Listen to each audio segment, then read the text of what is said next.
You are dead to me, 'cause what you said to me cut so deep, and now you're dead to me.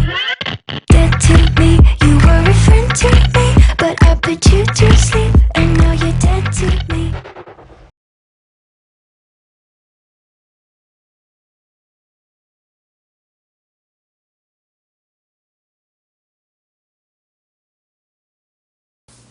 Salut les Indés. J'ai lu La folie de l'exil de Natalia Clément Demange. Et il est des bouquins qui ressemblent à des confessions intimes. On y rentre dedans avec précaution afin de ne pas déranger celui ou celle qui se confie. En tant que lecteur, on ressent cette étrange émotion de ne pas lire les mots que l'on découvre, mais de les entendre.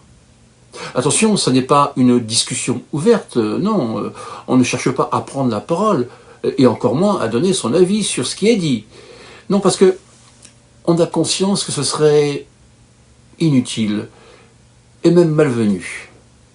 Parfois, souvent même, seule une écoute est nécessaire.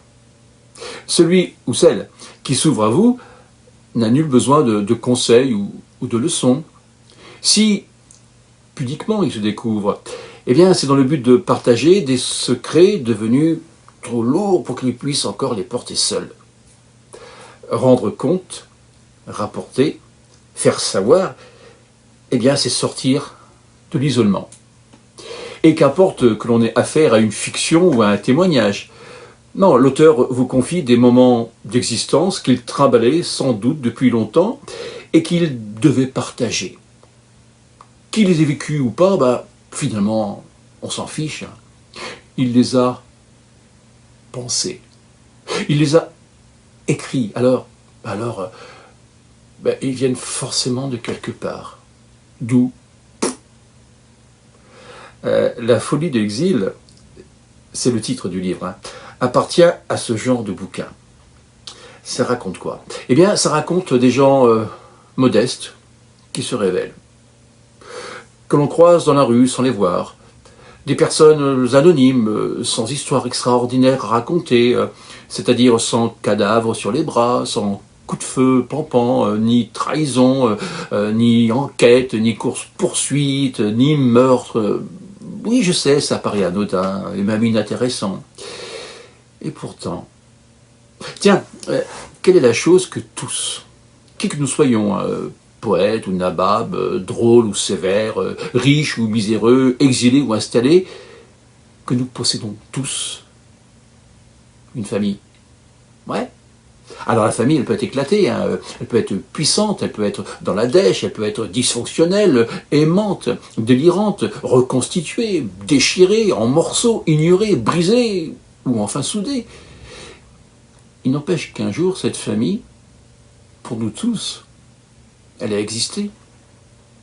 Et les petits riens qui la constituent, les drames, les secrets, les non-dits, les silences, les instants d'amour, les câlins, les mises au point, les souvenirs, les drames, les aïeux du passé, les enfants du présent, ceux qui viendront après, les cousins, les pièces rapportées, les décès, les enterrements, les mariages, les divorces. Eh bien, tout ça, ça nous concerne. Tout ça, ça nous touche, tout ça, ça nous alarme. Pourquoi? Parce que tout ça, ça nous fait exister. Le monde n'en saura rien, mais nos proches, eux, ils savent tout ça. On existe pour eux. Tiens, pour Barbara Abel, la reine du polar belge, la famille est un microcosme exacerbé. Tout y est plus fort. La folie de l'exil nous raconte une famille, donc, à première vue, il nous décrit un contexte si familier, si commun à tous, qu'il serait facile d'en déduire qu'à le lire, nous risquons de nous ennuyer. Eh bien franchement, pour moi qui viens de le terminer, je peux vous dire que ça n'est pas le cas.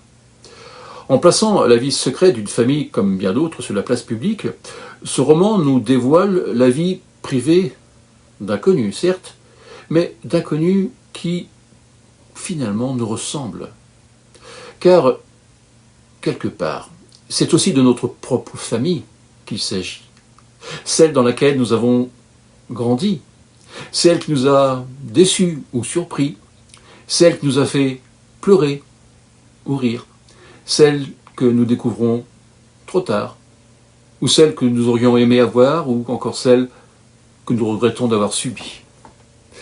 Nos secrets et nos fêlures ne ressemblent peut-être pas à celles décrites par Natalia, celles vécues par ces personnages, mais ils sont bien là.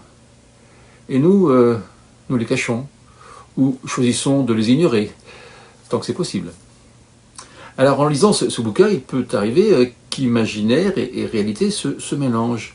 Il peut arriver aussi que l'on joue au jeu des comparaisons, des projections ou des regrets. Famille réelle, famille redoutée, famille idéale. Tiens, qui n'a pas songé un jour, ou qui n'a pas rêvé d'être l'enfant abandonné ou volé d'autres parents? Parents qui ressurgiraient comme ça un jour pour nous emmener vers une autre vie. J'aurais été qui si j'avais été le fils d'eux, la fille d'eux? Vous vous rappelez le film « La vie est un long fleuve tranquille » la famille Groseille et la famille Quesnoy. La substitution à la naissance d'un enfant de riche et d'un enfant de pauvre. Ouais, bon, je sais, il y aurait tant à dire sur les secrets de famille.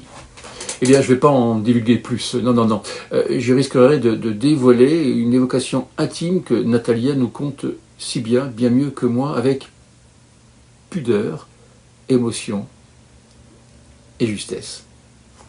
Bon, vous l'avez compris, je peux en rajouter, j'ai apprécié ce livre. Il n'y a peut-être que le titre qu'il porte que je remettrai un peu en question. Pourquoi? Parce que pour moi, l'exil n'est pas l'élément principal de l'ouvrage. Quant à la folie, eh bien, c'est souvent ce que l'on n'accepte pas, ou ce qu'on ne comprend pas. Il existe simplement des êtres humains qui souffrent, qui sont perturbés dans leurs esprits ou dans leur comportement par des maladies. Et plus on tente de comprendre ces gens, plus on accepte de les soigner ou de les aider, eh bien, moins la folie existe. Et c'est ça que ce bouquin raconte. Et ça, c'est très bien fait. Bon, vous le savez, hein, moi je dis ça, je dis rien, mais je le crie quand même très fort. À bientôt les AD pour de nouvelles aventures en famille. Ciao!